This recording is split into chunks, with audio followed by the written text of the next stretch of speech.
امام اعظم ابو حنیفہ رحمۃ اللہ علیہ وہ رمضان المبارک کے مہینے کے اندر 61 قرآن پاک ختم فرماتے تھے، یعنی ایک قرآن دن کو، ایک قرآن جو ہے رات کو، اور ایک قرآن مجید تراویح کے اندر وہ ختم فرماتے تھے۔ اس طرح وہ ایک مہینے کے اندر 61 قرآن پاک ختم فرماتے تھے۔ تو آج ہم امام اعظم ابو حنیفہ رحمۃ اللہ علیہ نے جو مسائل، جو فقہ ہمیں عطا کی، اس پر عمل کر رہے ہیں، تو ہمیں ان کی بھی سیرت پر عمل کرتے ہوئے ہمیں بھی کثرت کے ساتھ قرآن مجید کی تلاوت کرنی چاہیے۔ قرآن وہ کتاب ہے کہ جس کو لانے والے جبریل ہیں۔ جبریل کون ہے؟ جو فرشتوں کا سردار ہے، اور یہ کلام رب کا ہے، اور رب تعالیٰ ساری کائنات کا مالک ہے، اور یہ جس پہ نازل کیا گیا، اللہ اکبر، وہ پوری کائنات کے لیے قرآن کہتا ہے وَمَا أَرْسَلْنَاكَ إِلَّا رَحْمَةً لِلْعَالَمِينَ، کہ جس کو پوری کائنات کے لیے رحمت للعالمین بنا کر بھیجا۔ یہ کتنی عظمتوں والی کتاب ہے، کتنی رفتوں والی کتاب ہے کہ جو رب کا کلام ہے۔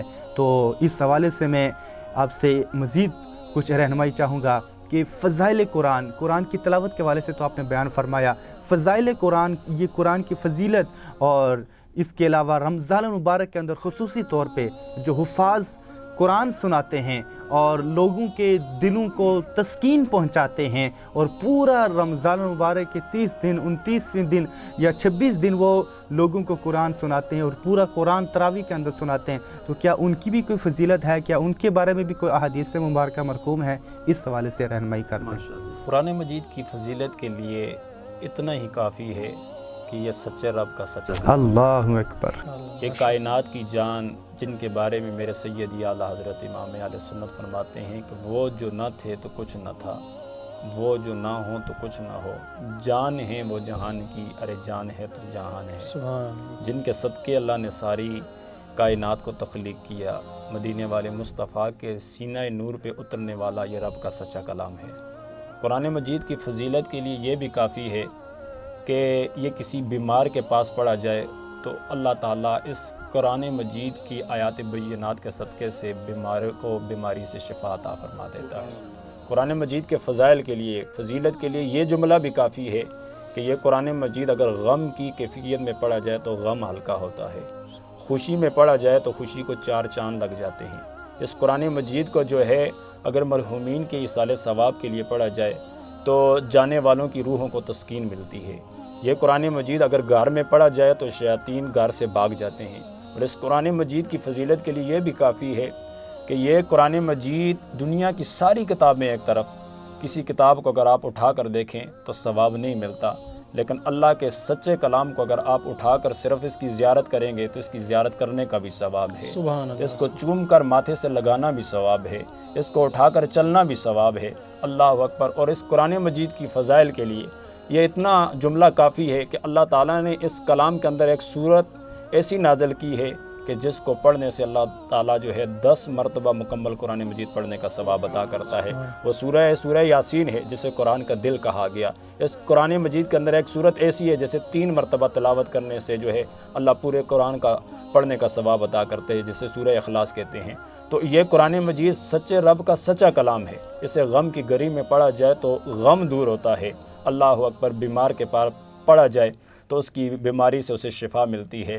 لیکن جو قرآن مجید کو سینوں میں اٹھائے پھرتے ہیں، جو کریا کریا، کوچا کوچا، بستی بستی، شہر شہر، اور رمضان المبارک کے مہینے میں لوگوں کو جو ہے مصلی رسول پہ کھڑے ہو کر قرآن مجید کی تلاوت جو ہے سناتے ہیں، حافظ قرآن، حامل قرآن، جو قرآن کو سینوں میں اٹھاتے ہیں، پھر اس کی حفاظت کرتے ہیں، پھر اس کے ایک ایک لفظ پر اپنا دل و جان فدا کرتے ہیں، ان کے بارے میں بڑی شان و عظمت احادیث کریمہ میں جو ہے مروی ہے، بیان کی ہے میرے آقا علیہ الصلوۃ والسلام نے۔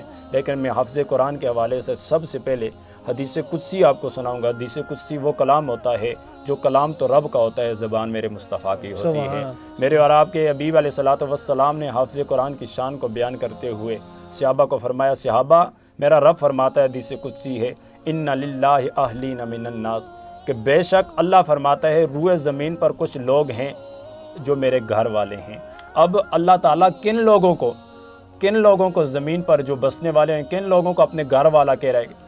صحابہ نے پوچھا، یا رسول اللہ کیا وہ بڑے بڑی کوٹھیوں میں رہنے والے ہیں، بڑے بڑے جو ہیں بنگلوں میں رہنے والے ہیں، کیا یا رسول اللہ ان کے پاس مال و دولت زیادہ ہے؟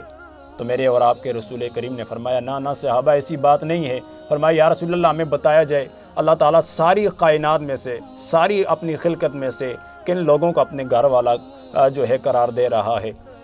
تو نبی پاک صلی اللہ علیہ وسلم نے فرمایا اللہ فرماتا ہے ان للہ اہلین من الناس ہم اہل القرآن، بے شک روئے زمین پر وہی لوگ خدا کے گھر والے ہیں جو قرآن والے ہیں، جو ٹوٹے مصلے پہ بیٹھ کر خدا کا کلام پڑھتے ہیں، خدا انہیں اپنے گھر والا کہہ رہا ہے۔ اور میرے اور آپ کے رسول کریم نے حفظ قرآن کی شان کو بیان کرتے ہوئے فرمایا، میرے آقا فرماتے ہیں اذا مات حامل القرآن، سن لو اے کائنات والو، جب حافظ قرآن کو سینے میں اٹھانے والا حامل قرآن جب دنیا سے جاتا ہے، میرے آقا فرماتے ہیں اذا مات حامل القرآن، جب حافظ قرآن مرتا ہے تو آقا فرماتے ہیں جب اس کے جسد خاکی کو لوگ غسل دے کر کفن پہنا کر اس کی جنازے کی چارپائی اٹھا کر جنازہ گاہ کی طرف چلتے ہیں، ابھی اس کے اوپر جو ہے نماز جنازہ کی تکبیر کہہ کر اہل قرابت جو ہیں اسے اٹھا کر قبرستان کی مٹی کے قریب لے جاتے ہیں، تو میرے آقا فرماتے ہیں اللہ عز و جل رب ہو کر، ساری کائنات کا مالک ہو کر حفظ قرآن کے حوالے سے فرماتا ہے قبر کی مٹی کو میرا رب